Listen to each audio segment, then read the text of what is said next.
good afternoon, or good evening, everyone. Welcome to, I'd love to say sunny Bradford, but at the moment, the sun shines in the background and we've had about an inch and a half of snowfall. So it's been a bit treacherous this afternoon, getting from A to B. And so welcome to snowy Bradford. I don't know what it's like where you are, but that's definitely the case where we are. And so all white and just like that. It just came, and I'm sure it'll go. It's not the time of year and the season for it to stay. It doesn't usually hang around long at this time. And so I hope you're warm and comfortable and snugly inside, and you're ready for our program this afternoon. Our program is one that's going to be very valuable, actually. Life affirming 5 acts that grow goodness. So we're all wanting to grow that goodness. And so I'd like to welcome Georgina Valentine onto the program. Hello, Georgina. Hello, Margaret. I've known Georgina. Hello, everyone. Known Georgina for a long time. And Georgina was in Sheffield, but now she's gone down south. And so, you know, it's nice to see her, if it's only on Zoom. That's wonderful. Georgina discovered meditation in the 1990s and enjoys an ordinary, extraordinary life with a background in arts and experience of working in community organizations. She enjoys bringing spiritual solutions to everyday problems. And I can second that. She really does. She sorts things out. She's very good like that. So I'd like to hand you over to Georgina. Oh, thanks, Margaret. And it's really lovely to be with you all. I'm not very experienced with Zoom talks, so you'll have to excuse me if there's any technical issues. I also have to explain just briefly, I'm actually looking after I'm at my sister's house at the moment, and I'm looking after her dog and cat while she's on holiday. And everything was going very, very smoothly until the moment that I connected via Zoom. And then both of them decided to have a real little play together in the room that I'm in. So yes, they'll be part of the life affirming background.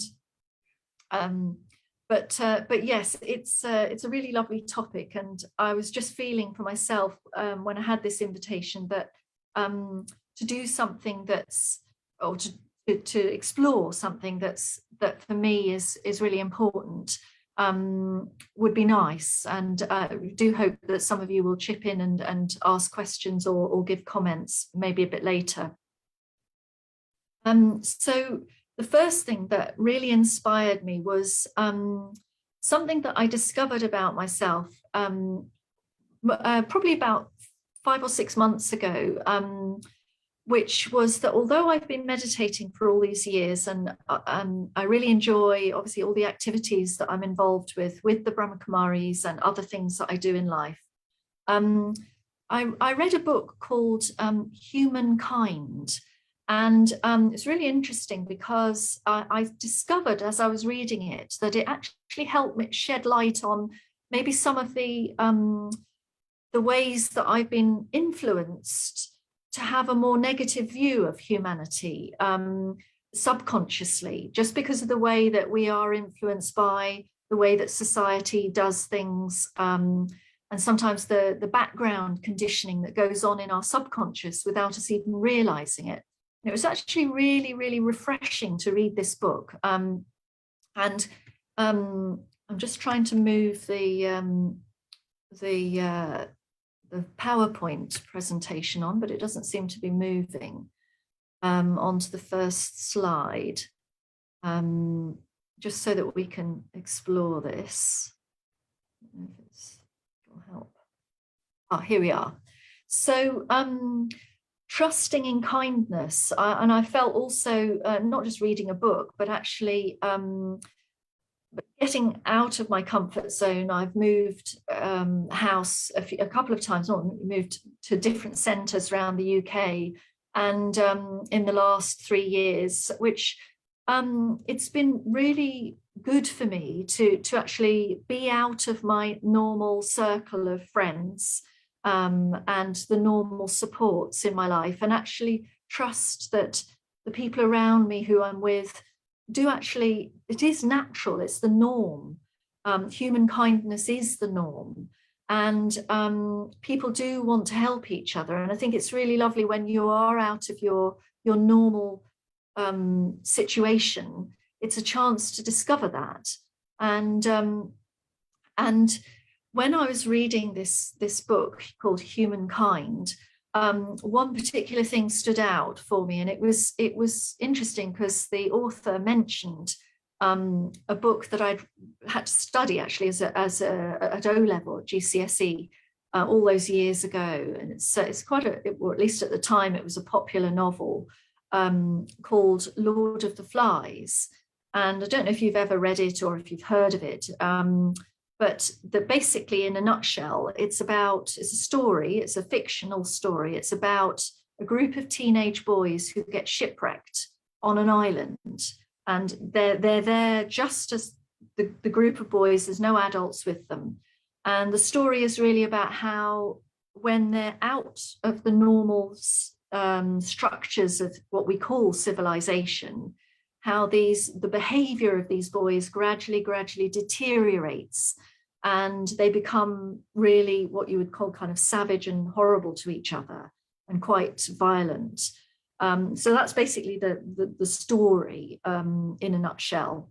And the author of this book about human kindness, this story actually became very popular with psychologists, and the whole view of humanity as being essentially selfish, and that it doesn't take much to kind of bring out that selfishness and competitiveness. Actually, what the author did was he went and researched and tried to find a real life case, not a story, but a real life case of when some teenage boys had been shipwrecked and on an island. And he actually did find a real life case, and it was back in the 70s. And it was a tiny island off the coast somewhere of Australia. It was really out in the middle of nowhere. And some boys actually did get shipwrecked, and they managed to survive. And there were no adults with them. They managed to survive for a whole year on this island. They only had a penknife and just their own ingenuity. And actually, the author went and managed to track down some of the survivors amongst the teenage boys, who are now, obviously, they're probably my age, in their 50s. And he interviewed them. And what he found was that it was amazing how much they naturally supported each other. They were very aware that they would only survive if they took care of each other. One of the boys broke his leg during the time that they were on the island, and they managed to set the leg, the bones straight for him, and they had him rest and have his leg up so that it could heal. And they fed him. They fed this boy who'd injured himself, and they showed natural human kindness. And the whole book itself is really beautifully written, and it really describes how actually kindness is the norm. And obviously we do encounter selfishness, and we're all very aware of our own selfish tendencies. But in terms of everyday life, human people like to trust each other. They like to be trusted, and trusting others actually grows trust.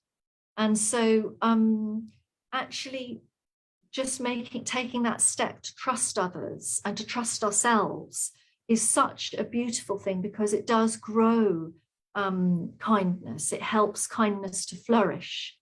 And of course, we are surrounded probably a lot more with stories in the news of things that go wrong, and times when things haven't worked out and people have been selfish.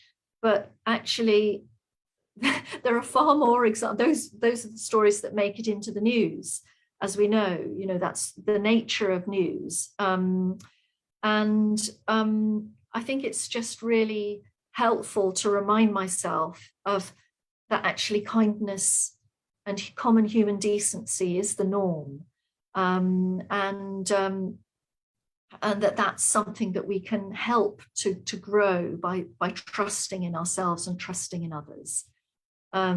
So that was my first act that I really feel is very beautiful and important. The second one is about happiness, and taking 100% responsibility for our own happiness is, I know it's easy to talk about, but it really takes a little bit of determination to do, and yet it really puts the ball back in our own court. And I remember when I started studying meditation and came across Raja Yoga meditation, I was just amazed at how much my own common kind of feelings of, not gross negativity, but certainly feelings of melancholy or sadness or blaming others, feeling like a victim, just general feelings of depression. I wasn't clinically depressed, but just feelings of feeling down, maybe getting caught up in gossip, all of those kind of negative patterns and tendencies really, really do vanish. I'm not saying completely, but they do end, and they do really subside so much when we realize that taking responsibility for our own happiness is something that we can do for ourselves. And it doesn't just mean like, putting a sticking plaster over your mouth or smiling and pretending to be happy, but actually realizing that we are, each and every one of us, powerful beings. We do have a lot of inner resources, which really come from our thoughts and from our attitude. And that really, really can help generate more powerful and positive and uplifting feelings. And of course, as you probably, some of you already do, but when we practice meditation or practice mindfulness, practice good wishes, practice positive feelings on a daily basis, even for just 10 minutes, it can make so much of a difference to how we feel in our everyday life. So, so realizing that happiness is something that we can generate within ourselves. I remember even before I came across the practice of Raja Yoga, it was a friend of mine who said to me, if you just, because I had never meditated before, and she had just begun to get into it, and she said to me, if you even just think of the word happiness, or think about happiness itself for more than 2 minutes, continuously, then you will begin to feel happy. And I thought, no, that can't possibly be true. Why would people, pay to go out and have a good time, or, buy alcohol if it was so easy, And I thought, well, okay, but I'll give it a go, And so I remember I was at home at the time, and I was just sitting there and thinking, right, I'll try and concentrate on happiness, and I'll just think about the word happy. And of course, my mind did wander, but every time it wandered, I brought it back onto that word happy and happiness. And actually, it was in less than a minute, I began to notice my feelings beginning to feel more uplifted. And as I felt more uplifted, then it was easier to think about happiness. And it was like a self-fulfilling prophecy. And I just couldn't believe that it was actually so easy. And of course, the same principle applies even with the word peace or with other words. So, but just filling our mind with something really uplifting, something really positive. And even if you just start off with a memory of a positive experience, it can make so much difference to how you feel. And so, choosing not to hold resentment about something that maybe somebody did say something unkind, or maybe something did go wrong, or I was disappointed because something didn't go my way, but actually really recognizing that if I choose to be happy, then that's what helps to make me powerful. And that's what helps to keep me afloat in life's challenges. And so, yes, happiness, taking responsibility for our own happiness is the second step, second act. Now, the third one, I'm calling it Rewild Your Heart, because I absolutely love rewilding. I love nature, and I just love the positivity of helping nature to repair itself, and trusting that nature actually knows what to do. Because as we know, and we hear about it in the news so much, human activity has destroyed so much of nature and polluted so much. And when I think about nature, I just feel that it has so much its own wisdom, and if we let nature, if we give nature a chance to repair itself, it will. And the same goes for our inner state of nature, the garden of our mind, the garden of our soul, if you like, on our soul journey. If we take a little bit of time to plant a positive seed in our mind, a positive seed in our heart, of something that really gives us enthusiasm and motivation and energy, and maybe there's something that we've wanted to do, we've yearned to do for so many years, and we just haven't allowed ourselves. Or maybe we just need a bit of time out to nurture and refresh ourselves. To imagine or to visualize, to dream, to dare, to nurture your dreams. And it might just be something that you would love to cook, or you'd love to grow some plants, or play some of your favorite music. Or go for more walks, or feel more healthy.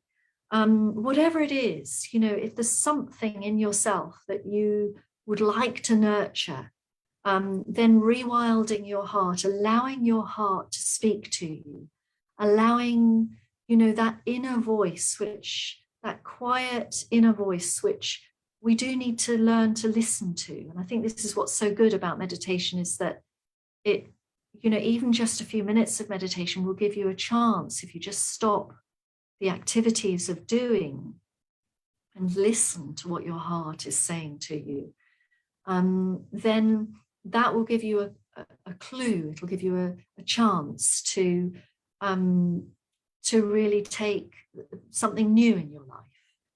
One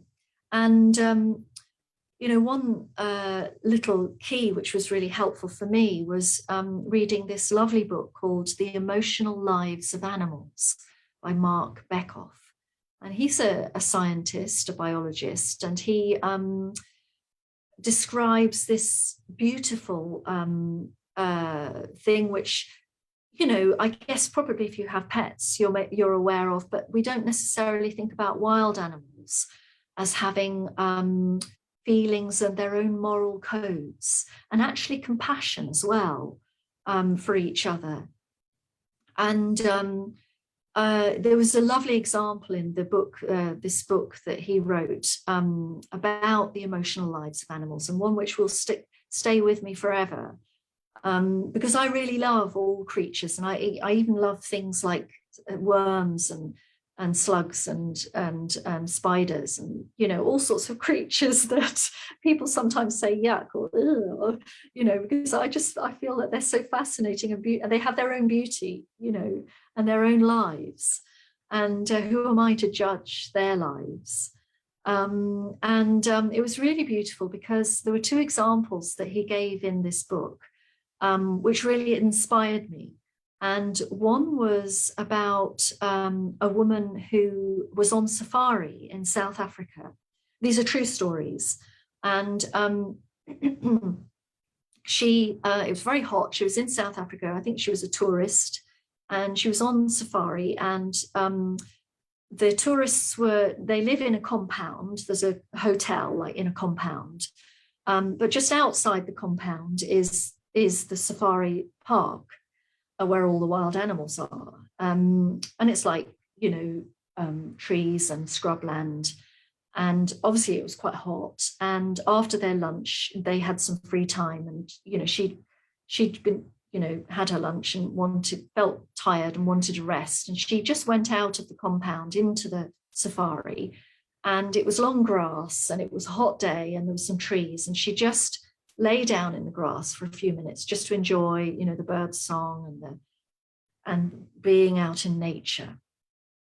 And before long, she'd actually fallen asleep. And sometime later, she drowsily kind of woke up or began to wake up, and she felt something touching her face. And she just opened her eyes just very slightly, and it was an elephant's trunk that was very gently touching the side of her face. And she looked up and she was surrounded by a whole family of elephants. And can you imagine it? She's on her own. She's lying in the grass, and this whole family of elements, huge creatures standing around her. And she was afraid. She didn't know what to do. She couldn't get up because they were surrounding her, and she didn't want to scare them either. She didn't want to make a sudden movement, that she might get trampled or whatever. And so she just lay there and she pretended to still be asleep, or for all they knew, she might have been dead. She was just still. And one by one, each of the elephants went off and into the bush, and came back with a branch.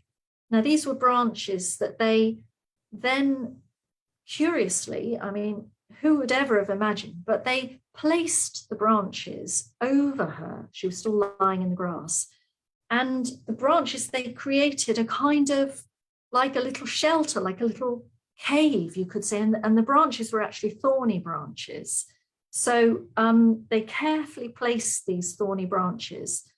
But what she only realized afterwards was that they weren't trying to hurt her. They were just trying to protect her from the lions, which, this is an area where there are tigers and lions. And they then, once they'd done that, they just wandered off into the bush. The family of elephants left just gently and quietly in their own way. And she then could crawl out from underneath these branches and make her way back into the compound, which is where she was supposed to be. But how amazing that those elephants had tried to protect her and hadn't wanted to hurt her.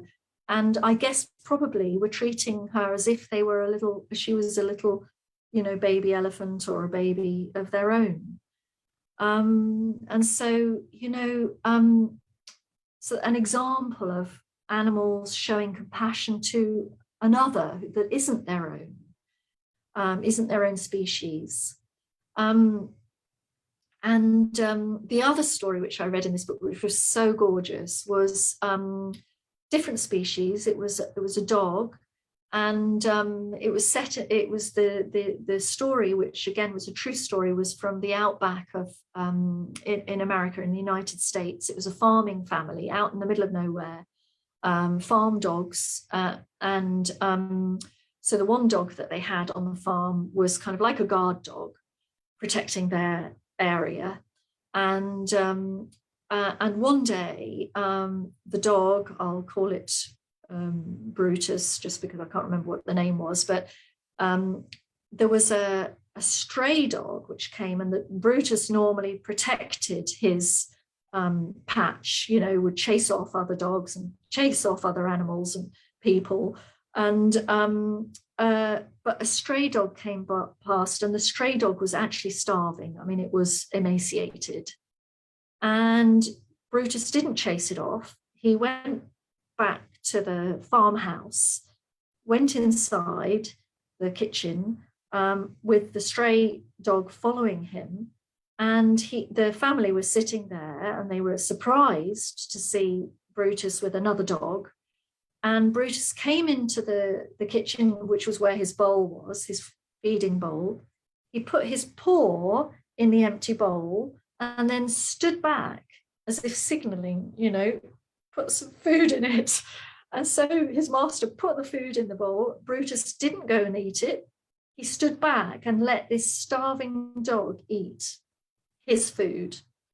And then once the starving dog had its fill of food, he then barked and chased it off, chased it away. So again, you know, it's like decency amongst their own species. It's about care and compassion and kindness, and that even birds and animals of prey will never eat something that they don't need. They will never chase for fun. They will never kill for fun. They only ever act within their own moral code. And so, you know, as human beings, I feel like for a long time we have abused and used animals for our own means, and looked down on them as if they are less, as if they're inferior, as if they're less than us. And so rewilding my heart is about having respect actually for all species, all living beings, all living entities on the planet, because they all have their place, you know, no matter what my opinion of them or my view of them may be. And so I feel that that's a very healthy attitude for my well-being, actually, because it changes the feelings within myself. The fourth act is about change. And I guess probably most of you are here in this talk today because you want to maybe make some changes in your life. I know I do. And I know it's been an ongoing journey. And but some of the pitfalls in bringing about changes, I don't know if you've made New Year's resolutions. I can't remember how many times I have. And it's interesting because I went on the NHS website the other day, and I was just interested because I'd come across this thing about some various diets that you know are kind of trending at the moment. And I thought it was really sensible advice on the NHS website, because it was saying basically that, you know, when we're trying to bring about a change, sometimes we do something to the extreme, or we do it too much all at once. And that then prevents us from making small steps that are sustainable. So whenever we're wanting to bring about a change, I think it's really helpful to think about, well, what can I do that I can sustain and maintain? And because small steps actually grow confidence. Whereas if you're trying to, you know, if you think, okay, well, I'd like to, I'd like to take up tennis, for example, and I'd like, you know, you watch Wimbledon and you think, wow, that's so amazing, you know, you know, you want to be a tennis star, and before you know it, your mind's going ahead and you're at Wimbledon and you're winning the Wimbledon or whatever. And then, you know, you set up such a big scenario for yourself that you don't even actually get yourself down to your local tennis club and actually, you know, play a few games. And so, it's the same with jogging or running or swimming or anything like this. We have to take small steps before we can take bigger ones. And sometimes our own inner voice, our own inner critic, actually can kind of prevent us from taking even that first step, and can prevent us from keeping going when we make mistakes or we don't do as well as we had wished. And so being aware of our own inner critic is really helpful, but also choosing to ignore her. This book that I read and did, actually, it's more like a journal, and it's like a process. It's called The Artist's Way by Julia Cameron. And it's a really fantastic process for any creativity. It's not just about art, it's about anything that you want to bring newness into your life in some way. She understands the psychology of all the things that we do to prevent ourselves from bringing about change in our own life, and has very, very practical tools to be able to bring about change. And one of them is, she calls it an artist's date. And basically it's about making an appointment with yourself once a week, every week, to do something new. And it might be something very tiny, and it might only take, say, 20 minutes, half an hour, but you put that time aside for yourself to do something that's new. And, you might buy a few cheap, like, children's crayons, and you might have some doodling, and, do some doodling in a little bit of scrap paper or a little notebook. But whatever it is, or you might go down to a charity shop and just have a browse and think, oh, there must be something here that, something that I'd like that will inspire some newness.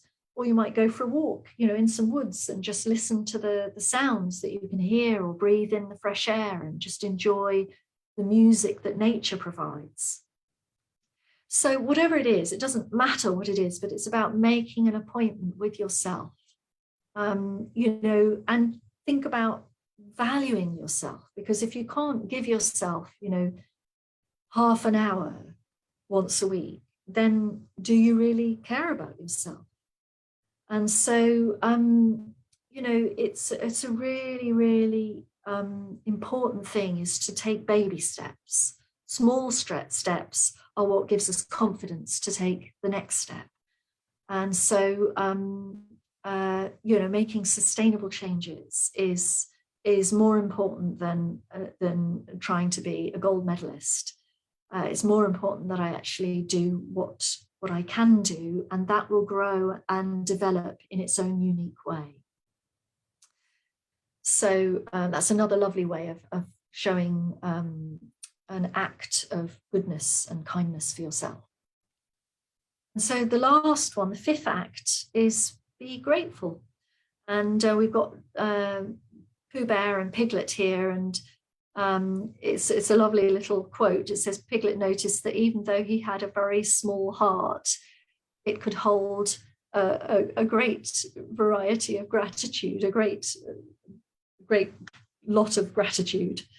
And so appreciating our life. The ordinary is extraordinary. You don't have to be a superstar. You don't have to be someone incredible. But your life is what matters, and your life and you are what matters. And so appreciating ourselves, appreciating our life, just breathing air, just quietly having a cup of tea and appreciating a bird singing. This is, if I am in that moment and I am appreciating, I will actually be sharing good vibes, good energy. I'll be helping myself, definitely, but I will be sharing that with the world. And when we share with others, when we share good feelings, when we share good energy, that is revolutionary, because, one thing is no one can stop you. Second thing, it's free. And third thing, you can start a revolution with it. And I'm not joking, I mean, it's true. because I came across this other really lovely thing called buynothing.com the other day, and it's a bit like Free Cycle. It's a way of sharing the things that you no longer want. You know, you might have a clear out in your house, and sharing those things. There will be someone out there who would like your junk, and they will be able to do something with it. And so buynothing.com is exactly what it says. It's a way of preventing things going into landfill, things being incinerated, things becoming a pollution. And someone out there will thank you for giving it to them for free. And you will thank them for the space that it creates in your cupboard. And it's the same with our heart, you know, when we share what is free, which is good feelings. And when we connect with others, we don't feel alone. And so, you know, the last thing really is connection, and being grateful and connecting with others helps create more gratitude for our life.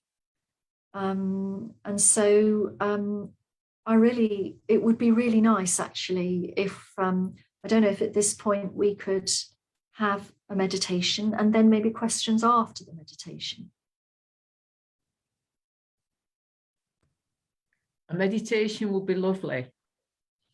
Lovely, thanks, Margaret. So I hope that's okay with everyone. So just to sit for a few moments and I'll guide us with just a few thoughts. So wherever you're sitting, just make sure you're comfortable and take a breath and let go of that breath, breathing out, letting go of any tension.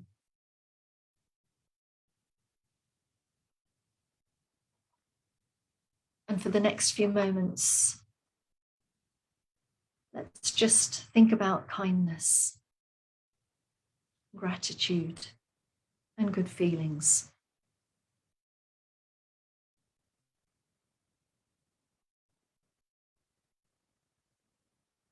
And just imagine giving yourself the gift of kindness.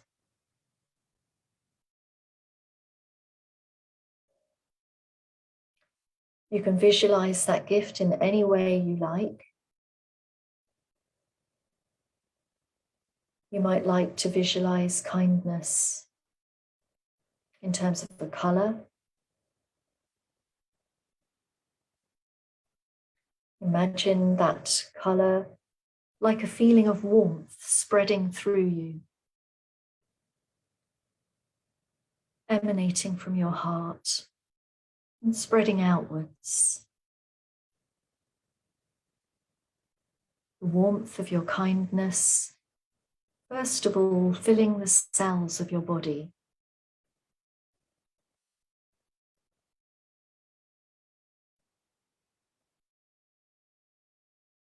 The warmth of your kindness, helping each limb to relax.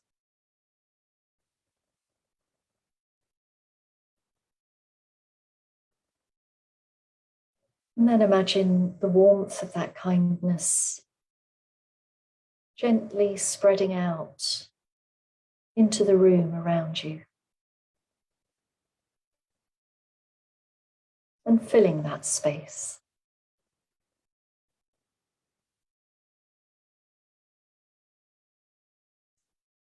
And just for a moment, becoming aware of the goodness that's deep within you.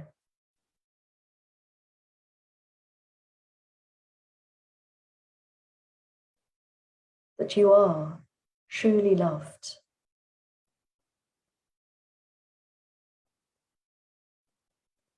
That you are truly cherished.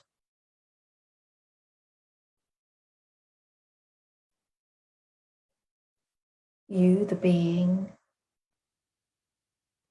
belong to yourself, to others, to the world, and to God.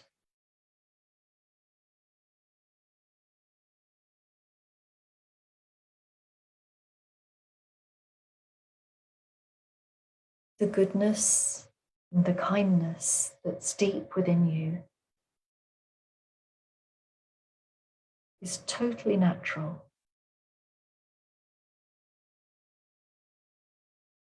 totally healing and uplifting.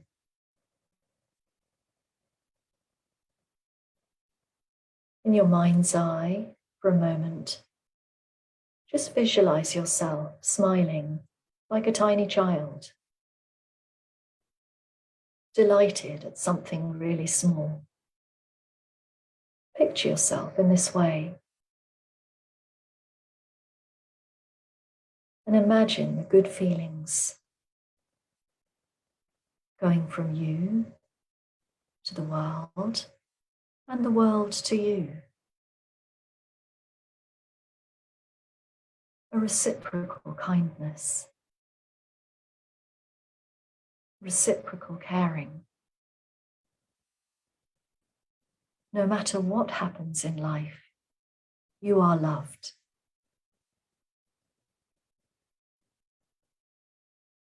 No matter where life takes me, I am loved. No matter what ups and downs, mistakes, confusions, whatever comes along, just remember, you are loved. Loved by yourself, loved by others, and loved by God.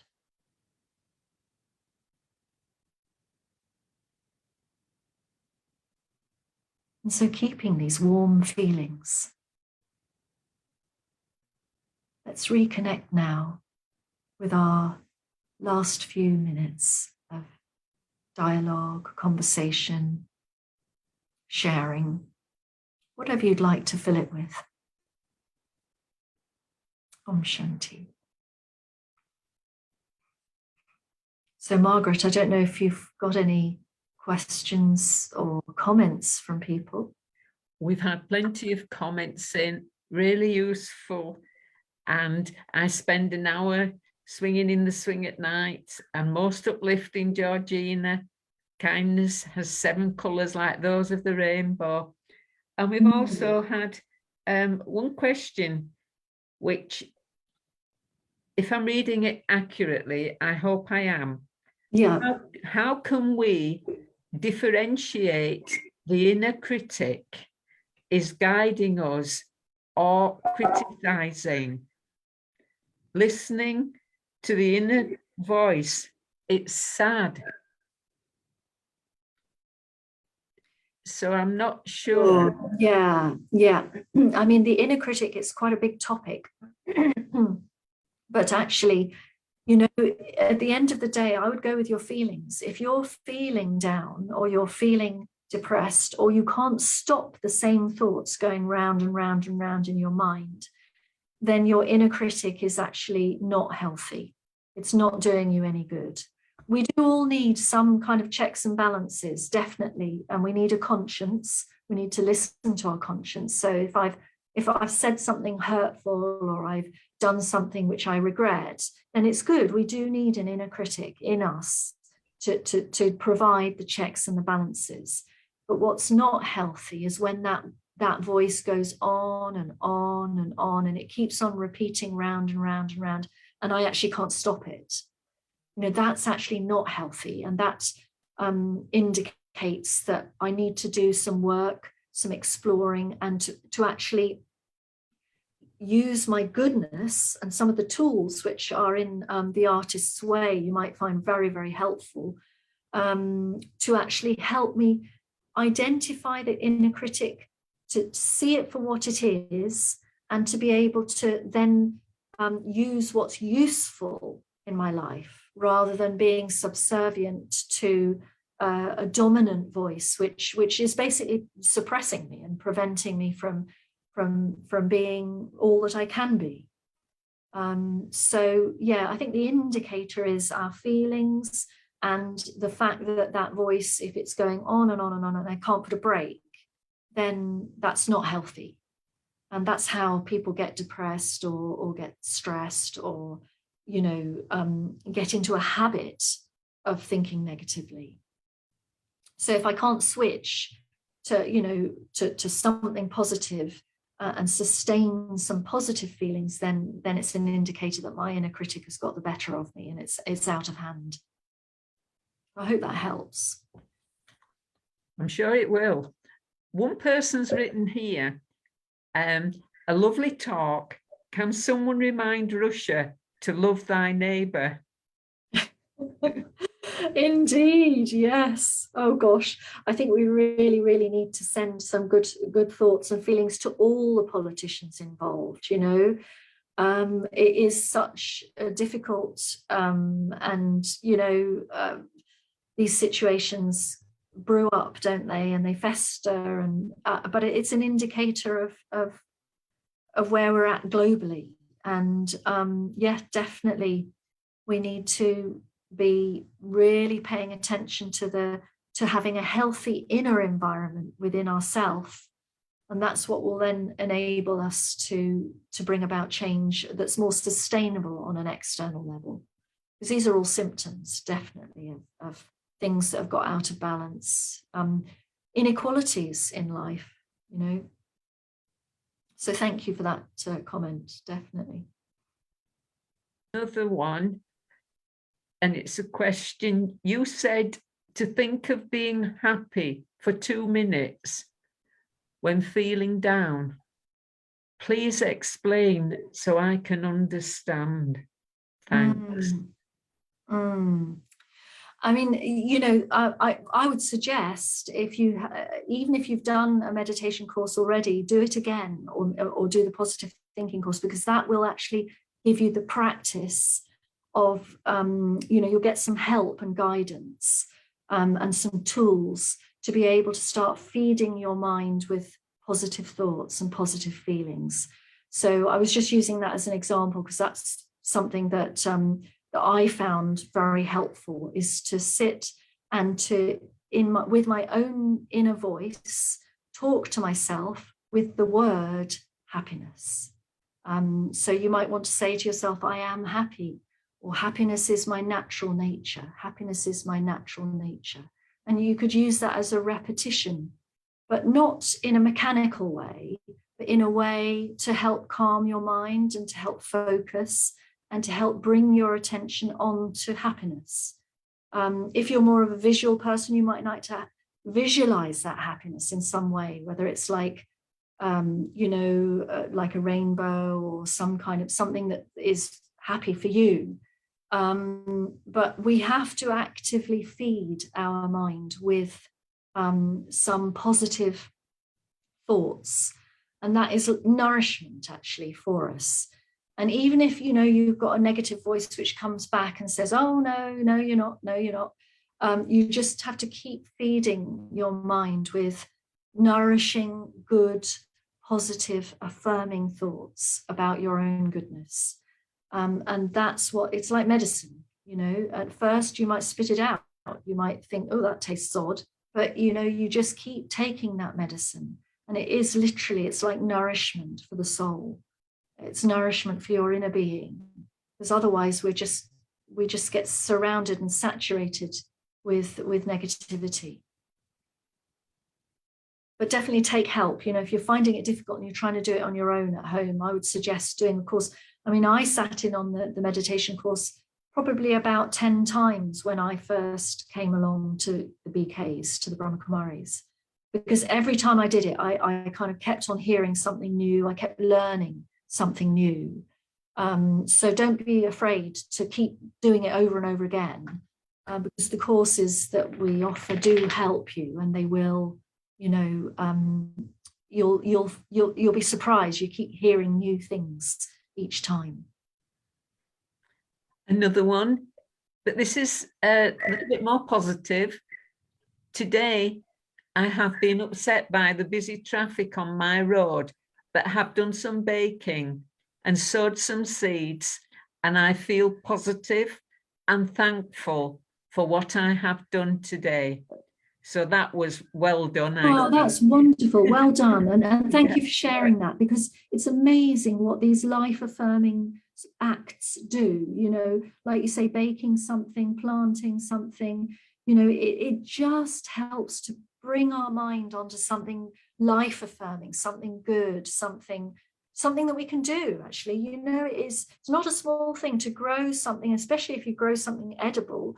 You know, you can grow some herbs or grow some tomatoes in summer, even on a balcony, or, you know, growing something you can eat or you can smell or you can see. You know, it's just such a good way of contributing some good energy to the world, and good energy for your body as well. So well done. Another question: how will we keep our state of happiness stable after seeing our surroundings unhappy? There is a lot of unhappiness, of course, and a lot of pollution and a lot of, you know, terrible things happening in the world. But actually, you know, we get to the point where it's a choice. You know, what do I want to focus on? Because whatever I focus on, that's what I will absorb, you know. And so, you know, whatever our situation is, and even if we're surrounded by people who are miserable, no one can stay miserable forever.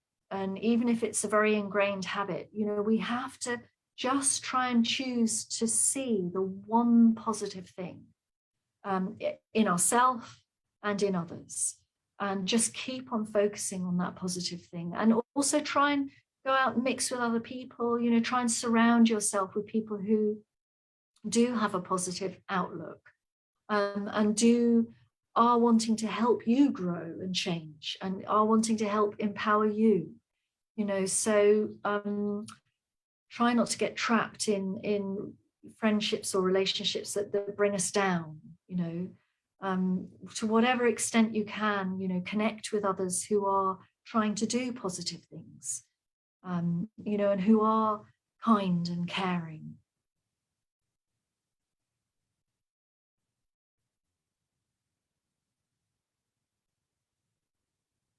Someone else has written, I choose to radiate energy rather than be absorbed by it. Yes, yes. And that's a lovely positive attitude. And it's one that we can all experiment with and practice, you know, to be a generator, a radiator of good vibes, good energy, good feelings, good thoughts, good words, and good actions, you know, on every level, you know, to actually just do one good thing, one act, one caring thing, one kind thing. You know, it's like that's what opens up our heart. When our heart is open, you know, I really feel that's what God is. That's what that universal source of goodness is, love, and is a universal pure source of love. And you know, to you know, for that to be shared in the world is really, really important. So the more that we can tap into that and make that our support, then that's what's gonna protect me, actually, and help protect others.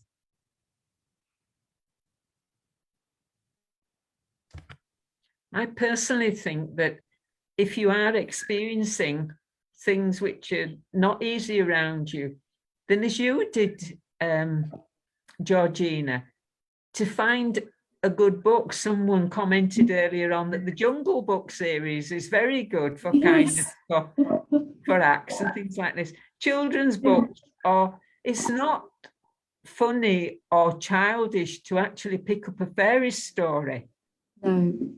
No, it really uplifts the spirit. Yeah. And this is what we're looking for, something that will generate a different energy. Yeah, yeah. Something innocent, you know, something just uplifting, like children's books, like you say. It's not silly, and sometimes we need that. We need to watch, see, hear, taste, listen to things which are going to be healthy for us and things which are going to lift our spirits. It's really important. I remember many years ago as a student, I learned a few steps of Tai Chi, and there was a lovely, series of movements for warming up. And I've forgot a lot of it, it's 30 years hence, but I never forgot the principles of breathing, which help relax you, and these first few movements of warming up. It's like a warm-up routine. And I must say, that even if I was just stuck indoors and I couldn't get out, those just few movements and the breathing are something which will always help me feel positive. It'll always help get me onto a different track. Because part of the problem is that we're not designed, human beings aren't designed to sit in chairs all day or to sit indoors all day. We are designed for the outdoors. We're designed to have the sky as our roof, and we're designed to have the stars and the sun above us. We're designed to move and, to walk and to move our bodies.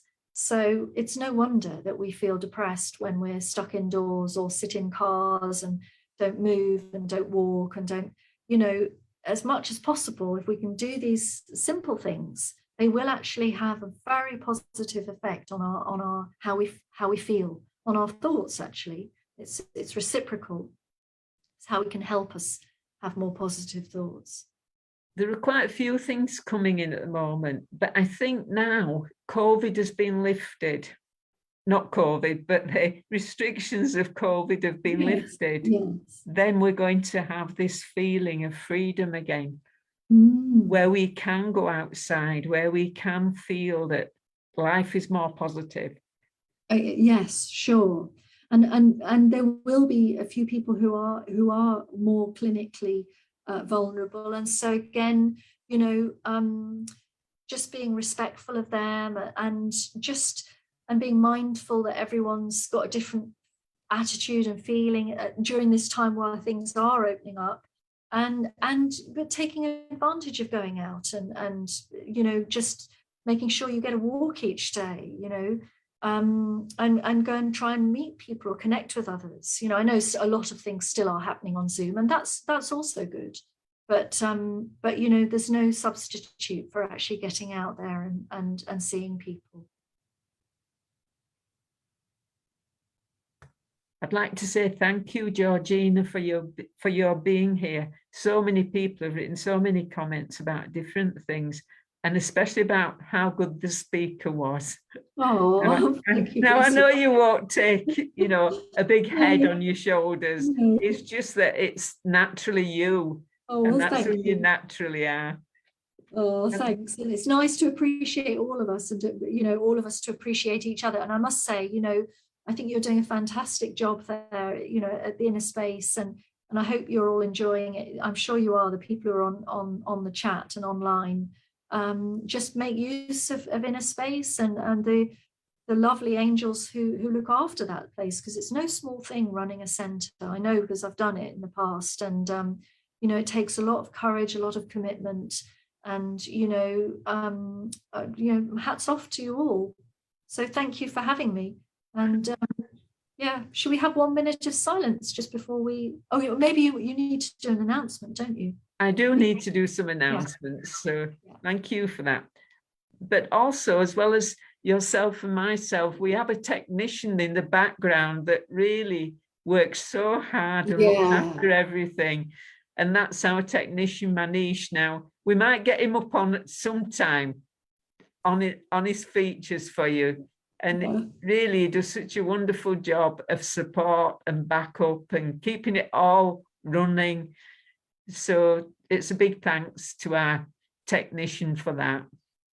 And so I'd like to then tell you what's now available for you at Inner Space and on Zoom. When I say at Inner Space, we're now starting to open our doors and people are able to physically visit us if you're within our locality. But on Zoom, on Tuesday evenings, we're doing creative meditation, and that's 6 till 7 p.m. in the same Zoom number. And if you've not done any meditation, that's fine. Or even if you are new to if you're used to meditation, then still I encourage you to actively have a look and see what's on offer. You might be surprised. And if you are, that will be wonderful, because it means you've just got something else that's actually added to the fun of life. And you have to do it. You have to join in. You have to do it. And then moving on to Thursday. Thursday evenings, we have a series on virtues and powers, and that taps into specialities, qualities, and also values. Georgina was talking about the values of animals and nature. So valuing yourself, valuing others, valuing lots of things is what's explored. And that is 6 till 7:30 on a Thursday evening. And that includes half an hour's meditation. And that has little slogans and small lines of wisdom that you don't just say to yourself that, you know, acts of kindness or love or happiness. It actually gives you something to think about and concentrate on your meditation. Again, same Zoom number. And then moving on to next week's talk for you, we have putting the past behind me. And so we all need to do that. Not one of us can turn around and say that my past has been so wonderful that I don't want to go and move forward from it. No, we like what we've had in the past in some instances, and in some instances we don't like it. But however, we have to move on. We really do have to let it go and move on. Good or bad, you've still got to move on. So that's 5 till 6 p.m. as today was. And then if you'd like to be on our mailing list, then you would need to join. You need to go into our website, which is www.bradford.innerspace.org. Fill in the questions, send it off, but be aware it's got to come back to you. It's got to be verified. And that's for our GDPR compliance. And just check if it's not coming back to you. Look in your junk folder, just to make sure that you get it back, because it's to be returned again. And then, if you would like a recording of today's talk, just so you can go over it again and get the energy from it, then you would need to contact us for that on bradford@innerspace.org. And we'd gladly send that off to you. But please give us a little time. It can take as long as 24 hours sometimes to upload it. And so please be patient, because that's a virtue. And move forward in that kindness for yourself and others. And really, the energy that's been generated today has been excellent energy, really uplifting. And this is what we want to do. We want to share that with the whole world. And each and every one of us that's been listening tonight on Facebook also, then what you do to generate that goodness within yourself will spread out into the world, and it will counteract all of that we're talking about with Russia, and it will send to Russia with love. And so with that, I'd like to say thank you so much for joining us, and hope to see you on one of the other programs. And have a good week. really take care of yourself in whatever way you can, because no one can take care of you better than you can take care of yourself.